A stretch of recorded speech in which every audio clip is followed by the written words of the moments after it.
अब जाति जनगणना की प्रक्रिया तो हमने आपको बता दी, अब जाति जनगणना का जिन्न कैसे बाहर आया, जनगणना होती क्या है, आपको इसकी इनसाइड स्टोरी भी समझने की जरूरत है।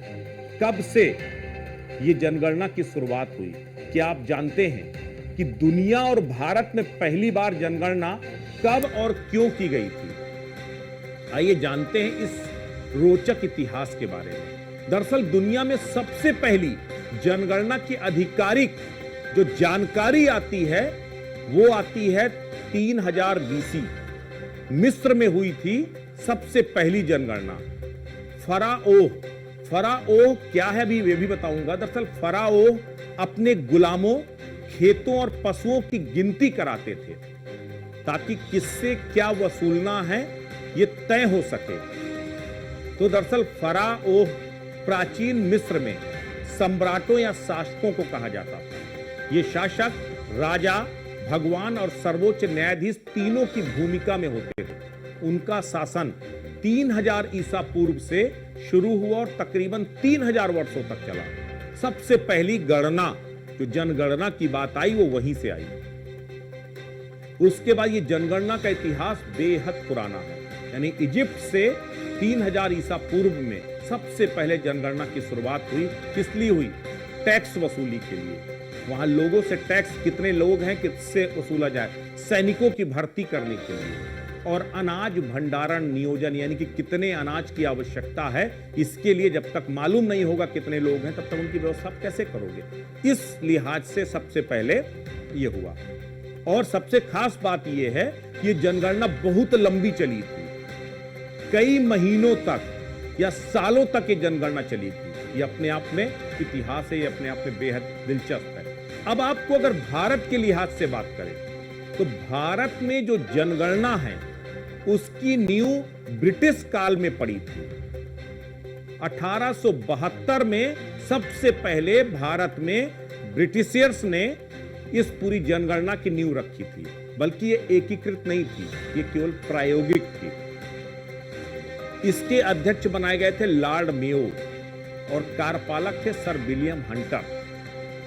ये एकीकृत क्यों नहीं थी? क्योंकि अलग अलग राज्यों में अलग अलग समय पर इसकी गणना की गई थी। लेकिन पहली बार भारत की जनसंख्या की व्यापक झलक देखने को इसी के जरिए मिली थी। अब आपको कि जो पहली आधिकारिक जनगणना है वो कब हुई वो भी आपको बताते हैं। दरअसल 1881 में ब्रिटिश भारत की पहली पूर्ण और संगठित जनगणना हुई, जो 17 फरवरी 1881 को की गई। इसकी एक खास बात और है जो बेहद इंटरेस्टिंग है। इसके अध्यक्ष लॉर्ड रिपन थे, और सबसे बड़ी बात यह कि पूरे देश में एक ही दिन, एक ही फॉर्मेट और एक समान निर्देश के साथ ये जनगणना हुई थी।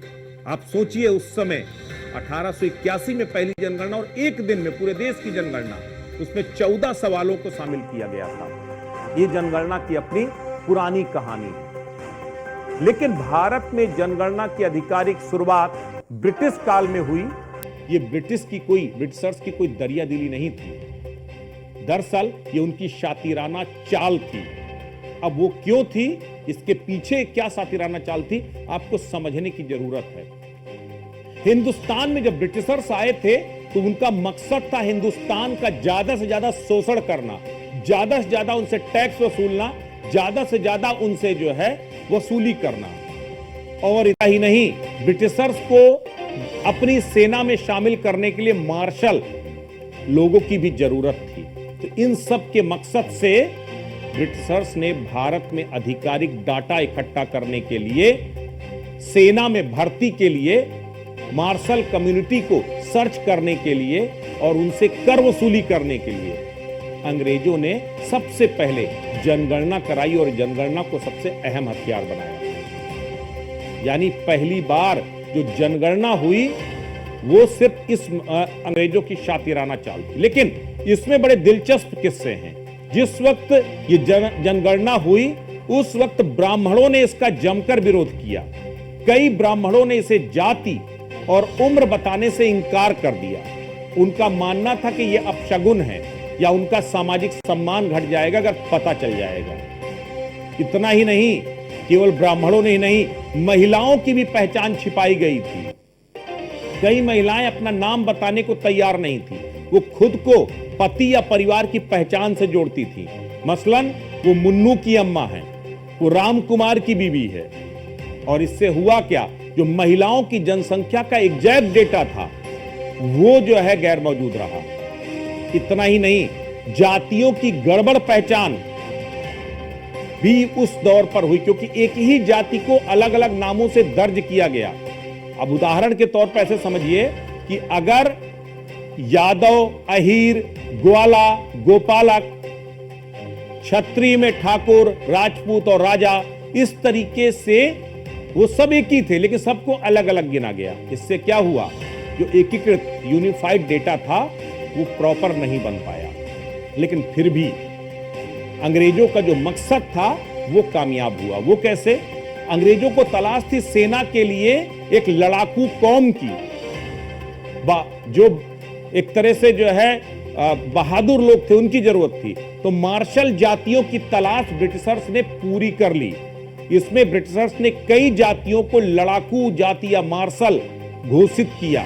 उसमें कौन कौन थे? राजपूत थे, जाट थे, गोरखा थे, सिख थे। आपको देखिए, आप जाट मतलब आपका Gorkha regiment, Sikh regiment, Jat regiment, ये सब इसीलिए बनी क्योंकि ये सब मार्शल कौमें बन गई। तो इस तरीके से अंग्रेजों ने अपनी शातिराना चाल के लिए, अपने मकसद को पूरा करने के लिए जनगणना कराई। अगर बात जाति जनगणना की करें तो 1941 में जाति जनगणना तो हुई, लेकिन उसके आंकड़े सार्वजनिक नहीं किए गए। उसके बाद आजाद भारत की पहली कैबिनेट में शामिल नेहरू, पटेल और अंबेडकर जैसे नेताओं ने यह तय किया कि जातिगत गणना नहीं करवाई जाएगी। वो राहुल गांधी जो रोज जाति जनगणना का माला जप रहे थे, कह रहे थे जाति जनगणना हम करवा करके रहेंगे, उन्हीं के जो पुराने नेता थे, खांटी नेता थे, उन्होंने कहा था कि हम समाज में बंटवारा नहीं चाहते, इसलिए हम जाति जनगणना नहीं कराएंगे और आंकड़े भी नहीं देंगे, क्योंकि इससे समाज में बंटवारा होगा, ये मानना था उनका। उसके बाद 1951 में आजाद भारत की पहली जनगणना हुई और उसके बाद हर 10 साल बाद जनगणना होती रही। और अभी से जो आखिरी जनगणना थी वो 2011 में हुई, जो अब तक की सबसे बड़ी जनगणना है, जिसमें देश की आबादी 121 करोड़ आंकी गई। और इस जनगणना के साथ ही कास्ट सेंसस डाटा भी निकाला गया था, जो सोशल और इकोनॉमिक फॉर्मेट पर निकाला गया था, लेकिन उसे कभी सार्वजनिक नहीं किया गया। उसी पर कांग्रेस सवाल खड़ी करती है।